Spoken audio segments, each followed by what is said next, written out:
Oi pessoal, Sérgio Pistarino aqui, médico do esporte, hoje com mais um capítulo, mais episódio do H5 Podcast, Papo de Consultório. Isadora Mendes hoje é convidada especial, médica pós-graduada em psiquiatria. A gente vai bater um papo geral hoje sobre saúde mental, exercício físico, a saúde mental no idoso, as compulsões alimentares, transtornos, dependências. Vai ser um assunto que vai abranger todas as especialidades aqui da clínica. A gente vai trazer um resumo em 30 minutos para vocês dos principais temas. Oi pessoal, sou Isadora, é um prazer estar aqui, Sérgio, obrigada. Gostamos muito de falar sobre saúde mental, sobre a medicina no geral, interdisciplinaridade com as outras especialidades aqui da clínica. E vamos lá, que a gente tem muita coisa para falar. Primeira coisa que todo mundo tem muita dúvida aqui quando vem na High Five, quando a gente fala da obesidade e logo linkar com os transtornos alimentares. E logo de cara o pessoal se pergunta, será que eu estou com compulsão? Pensando na alimentação, a gente vai falar hoje sobre outras questões também, não só compulsões alimentares, mas os transtornos alimentares estão muito ligados ao nosso público. Sim. E como que você vê? Você acha que esses transtornos dos alimentares, as compulsividades com o jogo, com os vícios, com as dependências, eles estão mais predominantes mesmo na população? A gente precisa entender um pouco o que é uma compulsão, É muito comum chegar um paciente no consultório e quando perguntar, o que te trouxe aqui? Eu tenho compulsão alimentar. Mas o que é uma compulsão? É um tipo de comportamento que está presente ali em diversas esferas, Uma delas é a parte alimentar e é um hábito que existe muito sofrimento, o paciente se sente sem opções de não fazer, Então é um comportamento que ele gera um alívio momentâneo, instantâneo, de alguma angústia, de algum sentimento, alguma emoção que está ali incomodando, É importante também entender qual que é a diferença de um hábito, de uma compulsão e de uma dependência. Então o hábito é o que a gente faz que fica no automático e que a gente consegue mudar com um esforço muito grande. É muito difícil, Sérgio? Sim. Colocar hábitos bons. Então, praticar uma atividade física regular, um bom hábito alimentar, Você provavelmente vê muito isso aqui no consultório, pacientes que têm essa queixa de que tem dificuldade de colocar um hábito dentro da rotina, A gente vê uma mistura desses conceitos. Então, muitas vezes, vamos falar, a pessoa tem o hábito de treinar todo dia de manhã. Quem está de fora disso, às vezes acha que essa pessoa é dependente no exercício físico. E, na verdade, é um hábito que ela tem, igual escovar o dente, ela executa aquilo, ela não tem essa culpa de estar executando, ela não sente que o dia que ela faltou, ela está faltando algo no dia dela, é algo que fazia parte da rotina, isso é um hábito, mas quem às vezes está de fora julga como uma dependência. Isso a gente pode falar até que é um hábito bom, Sim. Pensando por esse lado. A partir do momento que essa pessoa vem aqui no consultório nosso e fala, nossa, o dia que eu não treino, eu não funciono bem no trabalho, eu estou mal-humorado com a minha família, estou irritado com a minha esposa, ou vice-versa, ele já começa a ter uma disfunção, Sim, e até que ponto isso causa sofrimento, E traz um prejuízo. Então a gente consegue perceber o paciente que não treina, talvez ele fica mais mal-humorado, fica com um pouco de fadiga, mas consegue desenvolver as atividades do dia de uma forma normal, sem grande prejuízo. Agora, aquele paciente que não treina, não vai trabalhar, briga com a esposa, fica mal-humorado, Os prejuízos começam a ser muito grandes. E aí a gente tem o outro lado, que é a dependência.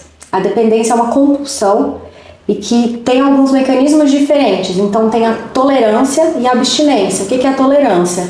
É quanto mais usa, mais precisa usar para buscar aquele mesmo alívio, aquele mesmo prazer. Então, uma droga, um vício. Aí todo mundo comenta isso de forma, eu acho que leiga, Tem como a gente ser dependente no exercício ou na comida? Existe dependência de chocolate? Por exemplo, eu sou dependente de comer chocolate. Isso existe? Como é que está hoje na ciência relacionada a isso? A dependência, além do hábito e da compulsão, tem muito a ver também com a substância. Então, por exemplo, existem algumas substâncias que elas liberam um tipo de neurotransmissores, químicas do cérebro, que ela por si só já causa um processo de tolerância e abstinência. Isso é uma dúvida muito comum no consultório. Então os pacientes perguntam: doutora, mas remédio psiquiátrico não causa dependência? Todo remédio vai me causar dependência? Não. Depende, além do hábito, do comportamento do paciente, tem a relação com a medicação, né? Com a farmacocinética, com a farmacodinâmica. Então são as propriedades do remédio. Medicação que tem um potencial de causar muita dependência, o que é? Que gera tolerância. Então, quanto mais eu uso, mais eu preciso usar para ter o mesmo efeito. E abstinência. Então, eu tiro a substância, ou eu tiro o comportamento ou o hábito, e eu vou ter sinais e sintomas desconfortáveis, né? Que vão também me causar um prejuízo. Isso é a minoria das medicações da psiquiatria. Isso é um mito, é um tabu da psiquiatria. Todo mundo rotulou que remédio psiquiátrico sempre gera dependência. Sempre gera Isso dependência. é rotulado até entre médicos, né? Sim, com até certeza. Na classe de saúde mesmo, medicações antidepressivas, ansiolíticas, como se elas fossem extremamente uso de abuso e dependência, né? Sim, quantos colegas a gente tem que, por exemplo, vê uma sertralina, uma fluoxetina, né, que são antidepressivos que não causam dependência. Sim. Entram quase em desespero, né? Então, Isa, meu Deus, o paciente está aqui tomando, me ajuda, tem interação com esse remédio, quando será que ele vai tomar para sempre, né? Então, é um tabu muito grande dentro da medicina também, na faculdade, né? Os nossos colegas, a gente não fala sobre isso, né, Sérgio? A gente tem muito medo de falar, de conversar, isso vai gerando cada vez mais atraso na busca da ajuda de quem está precisando. Verdade, né? Verdade.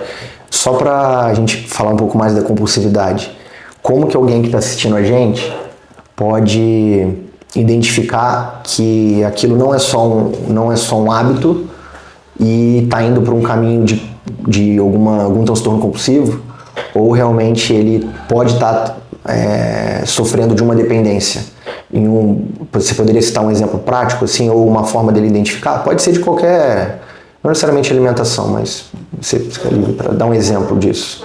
A primeira coisa, se desconfia, procura ajuda. Você já está antenado nisso, você já está preocupado com isso, pode ser que você tenha, vai precisar de uma ajuda para identificar isso. E só nós, profissionais de saúde, junto com a ajuda da equipe multidisciplinar, né, que muitas vezes é quem encaminha pra gente, quem nota, quem desconfia encaminha, mas só um profissional de saúde qualificado que pode identificar, porque é uma linha muito tênue. Não é só a química, não é só o comportamento, não é só a história da pessoa, a gente tem que entender como um todo para conseguir minimizar os prejuízos e o sofrimento. Então, tá te causando sofrimento, tá te causando estranhamento. Opa, eu acho que isso aqui não tá legal. Vamos falar sobre uma coisa prática que talvez também seja um tabu: pornografia. Quantos pacientes eu recebo que são anos e anos e anos na pornografia diária, que chega a causar um sofrimento absurdo, um prejuízo de ter que esconder da família, sair do trabalho, faltar trabalho, ficar em casa final de semana, né? Só consumindo o hábito, o conteúdo. E pornografia é uma coisa que a gente está acostumado a ver nos comerciais de televisão, em outdoor, né? E não falamos sobre isso, que pode chegar numa compulsão. Sim. Né? Então são coisas banais, que para nós é banal, né? É uma coisa cotidiana, rotineira, mas que pode tornar uma compulsão, uma dependência, trazer muitos prejuízos, pode estar relacionado com outros transtornos mentais, então com depressão, ansiedade, com toque. Então precisa de um profissional da saúde realmente avaliar, de preferência um psiquiatra, para conseguir determinar e a gente conseguir tratar, porque a gente consegue tratar. Isso é importante. Você, quando se depara no consultório com um paciente desse, você falou da pornografia, que é um assunto bem legal, porque essa parte também, igual do exercício, eu percebo que como é exercício e se é sexo, é bom. Sim. Se é comida que está ganhando peso, ou se é, por exemplo, álcool e cigarro, é ruim. Sim. Assim, a população separou isso culturalmente, então é muito difícil alguém que, vamos falar, uma pessoa que está viciada em pornografia, se declarar que aquilo é um problema. Ela acha até, né, tem uma sensação, principalmente homem, a sensação de que ele, vamos falar assim, é viril. Sim. Então é difícil ele entender até que ponto aquilo vai ser ruim para ele. E aí, às vezes, atrapalha o relacionamento amoroso com a esposa, né? Porque ele quer aquilo, né? Ou ele vai procurar fora do casamento. Sim.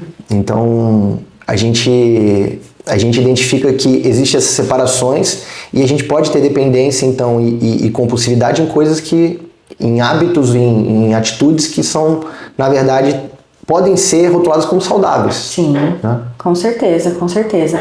A própria atividade física, como a gente falou, né, e é interessante ver como que as coisas vão se desdobrando. Falando um pouco sobre o público masculino, sobre homens. É muito comum chegar mulheres com transtornos alimentares, o transtorno dismórfico corporal. O homem, a prevalência não é menor. A prevalência que a gente tem estudada na literatura, né, documentada, é menor. Mas quando a gente pega uma parcela da sociedade e outros profissionais, a importância, né, da equipe multidisciplinar começam a identificar, a gente vê que é subdiagnosticado. Sim. Porque como é difícil para um homem assumir que tem um problema com a imagem corporal, né? Que tem um transtorno de compulsão alimentar, que tem uma anorexia. Né? A anorexia é um transtorno alimentar que é o mais subdiagnosticado em homens. Então é muito comum. E isso a gente pode falar também um pouquinho dos idosos. Para mim, os idosos e homens têm essa parte do subdiagnóstico e o menosprezo dos sintomas e do sofrimento. Normalizou, por exemplo, o idoso ele ser mais deprimido, o idoso ser mais isolado, né? O idoso não ter vontade de fazer as coisas. Isso faz parte da sua faixa etária. E o homem também, aí o idoso não procura ajuda, né? O familiar não procura ajuda para ele. E é do mesmo jeito que você falou que fez um paralelo do homem, que ele também se esconde atrás de um escudo de fortaleza, de forte, não posso deixar isso desabar. Não posso chorar, então fica ali protegido. Os diagnósticos, os sintomas e os sinais ficam escondidos atrás de alguma coisa, né? Fala um pouquinho mais dessa questão, então, dos idosos. A gente costuma entender que conversar e falar. Quantas vezes você já ouviu alguém falando assim, ele ficou mais quietinho, idoso, tá mais cabisbaixo, mas é normal da terceira idade. Né? A gente normaliza isso. Mas não. Existe a senescência, que é os processos fisiológicos do envelhecimento, que são normais. Mas o idoso, ele tem que ser ativo como um adulto jovem. Dentro das suas limitações físicas, de comorbidades que estão muito presentes algumas vezes, né? Então, diabetes, pressão alta, o colesterol. Mas o idoso tem que estar ativo, animado, empolgado, feliz, risonho, como em outras idades. A gente entende hoje que como a faixa etária mudou bastante, a pirâmide está se invertendo, né? Então hoje a gente tem muito mais idosos do que antigamente. Antes a gente vivia até 40, 50 anos. Tem um jornal que eu vou procurar depois, mas tem um jornal que fala, a idosa bateu o carro. E aí tem uma mulher lá de 45 anos na capa do jornal. Sim. Eu já vi umas reportagens assim também. Então assim, hoje com 45 anos, tem pessoas que estão começando a construir família. Sim. Olha o caso da atriz. A Cláudia Raia. Né? Começou a construir uma família quase já depois dos 50 anos. Sim, né? Ela tá quase 50, né? Quantas pessoas a gente vê trocando de profissão, trocando de carreira, se reinventando. Eu falo que o idoso ele tem tempo e experiência. E muitas vezes histórias que vão fortalecendo isso, né? Então, a terceira idade, a gente costuma fechar um pouco o olho para ela, porque é difícil. É difícil. O idoso, ele perde o papel social, talvez, com a aposentadoria. Então, chega aqueles pacientes que perdi a minha identidade, né? Perdi o sentido da minha vida. Por quê? Porque aposentou. Mas a gente esquece que o trabalho é uma das nossas esferas. Existe a esfera familiar, existe os amigos, existem os hobbies, né? A esfera social. E a gente acaba menosprezando e deixando de lado. Por quê? Porque a gente só vai se importar quando incomoda quem está em volta. Então, quando o idoso começa a ficar num estado mais confusional, quando o idoso começa a ficar mais irritado. Só que aí já tá, vamos falar assim, num grau avançado. isso poderia ter sido já analisado, né, e ter tido uma conduta um pouco antes. Sim. Né? Quando ele está demenciado, ele vai tratar. Mas o que levou a essa demência? Né? Então, o cuidado mais preventivo. Até pensando nessa, me veio agora as Blue Zones, né, que são, né, para quem não sabe o que são as Blue Zones, são setores, são regiões no planeta onde tem a população mais longeva. Então tem muita gente centenária, a média de idade é uma média superior das outras zonas do planeta. E para se chegar nessa idade, não é só ter saúde física, você precisa ter também saúde mental, e aí vem também uma questão de comunidade, de cultura. E quando a gente vai analisar essas Blue Zones, inclusive tem documentário no Netflix, se não me engano, ou na Prime, existem hábitos incomuns entre essas Blue Zones. Existem Blue Zones no Ocidente, no Oriente, né? Tem várias subpopulações no planeta, em várias regiões. E uma delas, que é pensando em saúde mental, é a espiritualidade. Então todas estão vinculadas a algo, não necessariamente religioso, mas que tenha algo apelo espiritual e autoconhecimento. O apelo social, então todos esses idosos eles estão inseridos numa comunidade, mesmo que eles tenham se aposentado, mas eles têm uma tarefa a ser feita dentro dessa comunidade, então eles têm um papel ali dentro. E na maioria das vezes também eles são vistos de uma forma diferente do que em outros setores. Então aqui, o normal no Brasil, a gente vê o idoso como alguém que está no final da vida. E aí você falou sobre a experiência, muitas vezes lá nessas Blue Zones eles são na verdade o topo da hierarquia. Então as crianças querem estar próximas dos idosos, ou os adultos querem estar mais próximos porque eles são o sinônimo máximo de experiência, de status, de sabedoria. Então tudo isso vai trazendo para eles muito menos doenças, e aí como consequência eles chegam a mais de 100 anos ou muito mais do que isso, né? Então acho que é nosso papel trazer um pouquinho dessas Blue Zones para a nossa rotina aqui de Sorocaba, São Paulo, região. Com certeza. Olha que legal, eles são valorizados, eles são enxergados, né? E isso acaba mudando até essa questão social. As crianças querem ficar perto de idosos. Quantos colegas... Aqui é difícil. Que criança quer ficar perto de idoso aqui? Vamos lá, que médico, que enfermeiro, que não tem tanta paciência, que não tá num dia tão legal, quer ficar perto de um idoso. A gente nem vai entrar num assunto até polêmico, profundo, que acontece com o obeso também, isso, que é o paciente chegar lá no pronto-socorro ou no atendimento e ser desvalorizado, ou a queixa dele ser subestimada só porque ele é idoso. Mas ele já tem 70 e poucos anos, enfim, ele podia ser ele às vezes é mais saudável do que alguém que tem 40. Só que só pela idade já rotulam ele como já faz parte da idade. E o obeso também acontece muito isso, né? Ele chega no pronto-socorro, ele chega no consultório em outras especialidades que não é para tratar a obesidade, e tudo vira a culpa da obesidade. A inflamação. Tá inflamado. Aí já rotula ele como desanimado, como preguiçoso, ele não se cuida direito. Então por que eu vou tratar dele? Ele já não cuida nem do peso, né? Então isso acontece muito com o idoso também, né? É importante nosso público, eu acho que é um público eu acho que você que está escutando, você deve ter entre 25 e 35, 40 anos de idade. Então essa parte de idoso serve muito para os pais de vocês. Talvez vocês sejam as pessoas que têm que ficar mais atentas e falar, pô pai, vamos procurar um psiquiatra geriátrico, você não está igual você estava antes, né? Estou notando que você está mais irritado ou mais deprimido, vamos fazer uma consulta. Talvez vocês que estão escutando tem que não deixar só isso acontecer, e trazer na mão, pegar como se fosse um filho e levar numa consulta, né? Abrir a cabeça dos seus pais, né? Você não acha que faz sentido isso? Com certeza, Sérgio. Eu adorei que você falou isso, porque a gente vai esperar acontecer. Tem uma escritora, a Ana Cláudia, ela fala que a velhice, a terceira idade, é um deserto. Do Saara, todo mundo vai chegar. Ninguém quer, né? Todo mundo quer falecer dormindo, sem dor, sem ter que enfrentar ali as batalhas, das limitações que vêm com a velhice. Mas a gente tem que se preparar para ir para o deserto do Saara. A gente tem que comprar um protetor solar, uma garrafinha de água, um boné. Por que a gente não faz isso com a velhice? Por que a gente vai esperar para cuidar, para olhar só quando chega lá? É possível fazer alguma coisa no deserto do Saara sem se preparar antes? Não. Não é, né? E eu acho que o trabalho da clínica aqui também está muito relacionado a isso. Não é só estética, não é só os benefícios momentâneos ou instantâneos que tem com o trabalho multidisciplinar, com o olhar pro todo para o paciente, né? Mas é o envelhecimento saudável, é você se preparar para chegar lá. E isso também tem a parte da psiquiatria, da psicologia, porque a gente precisa conversar sobre isso. Não é agradável. Quantas pessoas que conseguem falar sobre a morte, sobre as lutas, sobre as perdas que vão ter na terceira idade, né? Ou talvez até antes disso.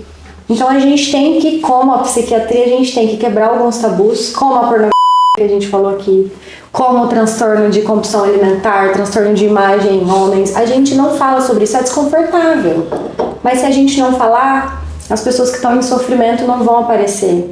E não vão conseguir ajuda, né? E pode ser eu, pode ser você, pode ser qualquer um que está aqui assistindo. Sim. E é importante também, quando a gente fala não falar, não é que você tem que fazer uma roda de amigos ou começar a falar no Instagram sobre isso, mas é você falar com o terapeuta, você procurar o psiquiatra, uma pessoa de confiança sua de saúde e você expor tudo isso. Não necessariamente você precisa, né? Agora vamos ficar falando sobre morte na reunião. Você vai ser, eu não quero ser desagradável na reunião de casa, né? Mas você pode procurar uma pessoa especialista para te ajudar nisso tudo, porque esses pensamentos eles vão vir involuntários e uma hora ele vai chegar ou com uma doença, né? Que aí quando você está doente você fica pensando na morte. E você não está preparado para esse deserto, né? Então, ou você pode, aos poucos, preventivamente, ir cuidando da sua alimentação, do seu sono, da sua saúde mental, do exercício físico, né? Para você chegar nessa terceira idade com saúde física e mental. Com certeza. Já para emendar num outro assunto, essa questão da morte, essa questão da terceira idade, leva muito à ansiedade também de algumas pessoas. Tem as pessoas que não querem falar sobre esse assunto e tem as pessoas que estão extremamente preocupadas com isso. Então elas estão o tempo inteiro vivendo nesse futuro e estão procurando, vamos falar assim, pelo em ovo às vezes, né? E aí vem um sofrimento porque está sempre ele pensando no futuro, está ansioso, que é a tal do mal do século, né? Como é que você vê no consultório isso? Você vê que tem muita gente, a prevalência de ansiedade é real mesmo ou é algo que só é modinha e estão se falando assim no dia a dia? É muito alta a prevalência, muito, muito alta. E para o paciente perceber a ansiedade é um pouco diferente da depressão. A ansiedade ela vem aos poucos, ela vai aumentando, ela vai consumindo, ela vai causando ali os prejuízos. Claro, né? Antes de crises de ansiedade ou ataques de pânico, a gente falando de uma ansiedade mais global, né? Um transtorno de ansiedade generalizada, por exemplo. E a depressão, muitas vezes ela se instala mais rápido, ela causa um prejuízo mais rápido. Então, é um humor mais deprimido, a falta de vontade, né? É um peso nas costas que impede o paciente de realmente fazer as atividades e a ansiedade vai triplando. Porque também existe os ganhos da ansiedade. Um paciente ansioso, no começo ele vai produzir mais no trabalho. O chefe vai dar mais demanda para ele e ele vai conseguir, né? Ele vai conseguir fazer várias atividades ao mesmo tempo por causa dessa hiperexcitabilidade até chegar no momento que não. Que aí tem a quebra. Que aí talvez é quando ele vai se perceber doente. Existem muitos transtornos ali dentro do espectro da ansiedade, né? Dentro das síndromes ansiosas. Acho que de longe o transtorno de ansiedade generalizada é o que mais chega hoje no consultório e também é difícil o paciente reconhecer alguns e eu convencê-lo como profissional de que sim, ele está doente. Não, doutora, mas está tudo bem. Eu só comecei agora com os tremores, com uma palpitação, e já fui no cardiologista, já descartei problema do coração e ele me encaminhou para você.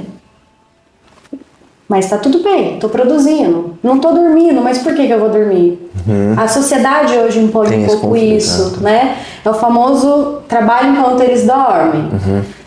E é difícil do paciente chegar nesse insight, de ter essa crítica. Então é uma construção diária, porque a ansiedade, ela existe, a gente precisa ter ansiedade, a gente precisa ficar ansioso para fazer uma prova, para casar, para conhecer alguém novo, né, para conhecer alguém importante, porque vai preparar para aquele momento, né? A gente vai conseguir pensar nos cenários possíveis, em alguns cenários futuros. Uma preocupação boa. Uma preocupação boa, que não causa sofrimento, boa, né? Que não tire o sono na maioria das vezes, que não prejudique o apetite na maioria dos dias, né? Que não cause sintomas físicos, mas chega um momento que esse limite ele é ultrapassado, precisa de tratamento, mas como veio numa disfuncionalidade, né, mais nublada, então o paciente tem essa dificuldade de reconhecer, ele não busca ajuda, ou ele tem o receio de tratar. Ou porque está muito misturado, eu vejo aqui na prática o quê? Isso geralmente está misturado com uma questão que ele é bom no que ele faz. Então, porque a pessoa ansiosa, é o que a Isadora comentou, quando ela desloca essa ansiedade, por exemplo, para o trabalho, ela vai ser uma pessoa que vai fazer as tarefas antes do chefe pedir, ou ela vai puxar tarefas dos outros amigos, dos colegas para resolver. Então ela ganha ascensão até rápida às vezes no trabalho, né? Então ela ganha status, ela ganha dinheiro. Então, e depois isso vai transbordar de alguma forma, ou na família, né? Ou libido, ou sono, ou vai dar um ataque de pânico. Em algum momento aquilo transborda e ela não consegue identificar que foi todo aquele ganho envolvido no profissional, na ansiedade dela de construção, que levou a ela a ter esse transtorno, né? Então fica um conflito muito grande, eu vejo isso também. Os pacientes que mais precisam das medicações são os que não querem usar elas. Sim. E os que não precisam são os que querem tomar os remédios. Sim. Né? Então isso é um conflito geral que acontece em todas as áreas da medicina. E saibam disso, nós como médicos somos muito capazes de identificar isso de vocês. Então eu costumo falar para os pacientes que a gente é o advogado da saúde de vocês. Vocês não têm muita ideia do que está acontecendo na saúde de vocês. Então vocês têm que consultar o advogado, eu vou defender a saúde contra você mesmo. Então, porque vocês têm que ter para contratar um advogado, vocês têm que ter confiança. Então, procurem médicos da confiança de vocês. Se vocês não simpatizam com o médico, troquem de médico. Se vocês não gostam do médico do plano de saúde, vão procurar um médico particular, porque é como se fosse um processo que está acontecendo aí. Se você não tem um bom advogado para entender tudo isso, te posicionar bem, você vai ter um prejuízo na sua vida depois. Então, aí eu queria até falar sobre o burnout, que talvez é um dos pontos que essa ansiedade depois lá na frente, no trabalho a gente pensa muito no burnout, né? Que eu acho que o burnout ainda não tem CID, né? Não, e o burnout é um caso à parte, porque só o médico do trabalho que ele pode diagnosticar, de fato, né? Na psiquiatria a gente fala um transtorno de adaptação, uma reação aguda ao estresse, mas precisa de algum médico, geralmente do trabalho, ir no ambiente de trabalho, ver como que são as relações, conversar com outras pessoas para determinar. O burnout é um dos diagnósticos mais difíceis de tratamento e não é tratamento medicamentoso. É fazer o paciente entender que, além do ambiente de trabalho, além de muitas vezes relações tóxicas, abusivas, existem comportamentos do paciente que fortalecem isso. Sim, né? Então, qual que é a importância do trabalho na vida de uma pessoa? Como a gente falou aqui, o trabalho, ele é uma das esferas. A gente tem que ganhar dinheiro para conseguir fazer o que a gente quer, para sustentar a nossa família? Sim, é muito importante. Mas até quando? Né? Isso que você falou, que o paciente está funcional, está lá trabalhando, ganhando dinheiro, fazendo bem para as pessoas que estão em volta, né? Muitas vezes sendo notado pelo chefe, pela empresa. A custo do quê? Eu não posso obrigar ninguém a colocar o remédio na boca, eu não posso obrigar ninguém a fazer terapia, a fazer atividade física, a dormir bem. E eu dou opções. E eu acho que é nosso papel mostrar isso, né, Sérgio? A custo do quê? Então ninguém vai impedir que você trabalhe workaholic, trabalhe ali mais do que o necessário. Ninguém vai conseguir fazer com que você saia desse ambiente tóxico. Mas a custo de quê? Você falou uma palavra, eu estava tentando lembrar disso. O workaholic, ele tem uma fina camada de proteção ou sensível ao burnout, né? Que é esse público, e também fazendo uma ligação com overtraining. Não existe overtraining em uma pessoa que ela não treina demais. Então, para ter overtraining, você precisa estar realmente treinando muito. No burnout, você também tem que estar trabalhando muito. Então, a pessoa que trabalha muito pouco, ela não vai ter burnout. Então, ela tem que estar apaixonada pelo que ela faz, ela gosta do que ela faz. O cara que treina muito, ele também gosta do que ele faz, ele não está fazendo por obrigação. e aí ele acaba tendo, passa um pouquinho do nível e gera uma patologia, gera um transtorno, né? Então tem que estar ali, até falando, vamos falar, é coisa de maluco mesmo, porque a pessoa está fazendo aquilo por divertimento e por prazer o tempo inteiro, e de repente ela se vê sem saída. Sim. E era aquilo que causava só o prazer dela. Uma pessoa que é workaholic, depois ela fala que está em burnout, ela fala, mas como é que eu vou ver sem meu trabalho? Não é isso? Como é que você está falando para eu parar de trabalhar, doutora? Muito. Você está falando para eu tirar férias, mas o que a empresa vai falar se eu tirar férias? A pessoa ficou 4 anos, o burnout acontece uma pessoa que, por exemplo, ficou 4 anos sem tirar férias. Né? Só que ela estava trabalhando porque ela gostava, às vezes, não é necessariamente porque ela estava sendo obrigada, escravizada no trabalho. Ela se colocava como primeira para cobrir férias dos outros, né? Com certeza, a maioria das vezes vem assim. E aí quando se vê, já tá no vendaval. É o que você falou, tem um comportamento dela mesmo. Sim. Né? Sim. Até eu vi um podcast, até falando podcast americano, e ele acabou falando, a gente estava falando sobre sono e recuperação, e aí ele falou um pouco de overtraining e depois ligou para o burnout no trabalho. E ele também falando como é uma coisa cultural, né? O chinês, ele trabalha de 14 a 16 horas por dia. A população chinesa, ela está em burnout? Não, ela não está em burnout.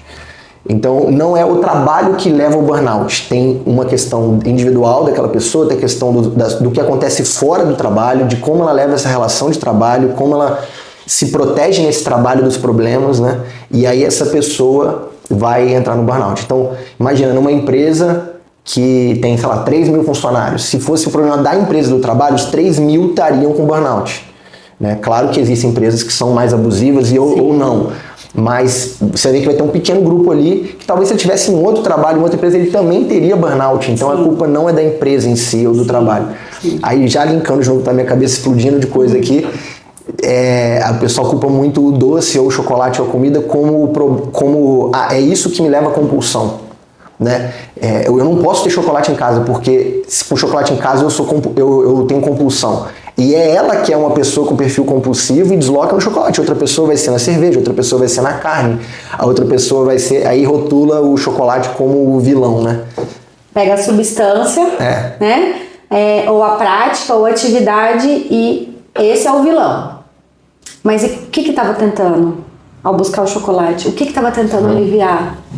Quais mecanismos? Você falou uma coisa muito interessante do trabalho. Então, vai para o trabalho para esconder os problemas. A maioria das vezes, a gente olha para alguém com burnout, com overtraining, com alguma compulsão, pega os outros âmbitos da vida, tem alguma coisa ali errada, em que está buscando na substância ou no comportamento uma forma de regulação emocional. Né? É isso mesmo. Bom, pessoal, sigam Isadora, vai aparecer Isadora Mendes aqui no perfil para vocês clicarem e entrarem no Instagram dela, Pistarino Sérgio, e da clínica High Five Health, H5 Health. Deixem já o joinha se curtiram o vídeo e se inscrevam para os próximos episódios. Vem muito mais saúde mental. A gente vai trazer também os terapeutas da clínica para conversar com a Isadora ao mesmo tempo. A gente fazer esse diálogo entre todos os profissionais da saúde mental da clínica e depois a gente fazer também um gancho com a saúde física, com o pessoal do treinamento, com o treinamento lá de baixo da clínica também, que vocês já conhecem. Tá bom? Espero vocês. Quer deixar uma palavra final, Isadora? Acho que a mensagem que a gente deixou aqui hoje é muito legal, né? Então, acha que tem algum problema? Desconfia. Busque um profissional qualificado para avaliação. Alguém que vai te proporcionar um ambiente de escuta, te conhecer como um todo. A psiquiatria não é só medicação. Olha como a gente falou de coisas interessantes aqui, né? Você não precisa sofrer sozinho. Tem muitas pessoas que sofrem, tem muitas pessoas que também precisam de ajuda. É uma rede de apoio. Então, a gente está aqui, né? Eu aqui como psiquiatra, que todos os outros profissionais para a gente fazer essa integração de uma equipe junta. Conte com a gente, nós vamos te preparar para a melhor fase da sua vida.